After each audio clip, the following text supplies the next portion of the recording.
ఈరోజు ఇక్కడ కూర్చున్న వాళ్ళు కావచ్చు, లైవ్లో ఉన్న వాళ్ళు కావచ్చు, విరక్తి చెంది చచ్చిపోతే బాగుండు అని చావు కోసం ఎదురు చూస్తున్నారేమో, ఆత్మహత్య సంబంధమైన ఆలోచనలు చేసుకుంటున్నారేమో. దేవుడు నీతో మాట్లాడుతున్నాడు, పొరపాటును కూడా అలాంటి ఆలోచనలు చేయొద్దు. ఒక ప్లాన్ ఉంది నీ విషయంలో, ఒక ప్రణాళిక ఉంది, ఒక ఉద్దేశం ఉంది, ఒక చిత్తం ఉంది. నువ్వు సాధించాల్సిన కార్యాలు ఉన్నాయి, భూమి మీద ఉన్నాయి. లోకమంతా నిన్ను వేస్ట్ అనొచ్చు, నీ ఫ్యామిలీ నిన్ను తృణీకరించవచ్చు, నీ సన్నిహితులు, నీ ఆత్మీయులు నిన్ను అవమానంగా మాట్లాడి ఉండొచ్చు. వీళ్ళ తిరస్కారాలను బట్టి, తృణీకారాలను బట్టి బ్రతుకే నాకు వద్దనుకునే విరక్తిలోకి వెళ్ళిపోయి ఉండొచ్చు. వాళ్ళెవరు నిన్నంటానికి?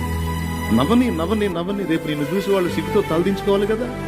నవని వాళ్ళ ముందు నేను నీ తల ఎత్తుతాను, అప్పుడు వాళ్ళ తలలు దిగుతాయి.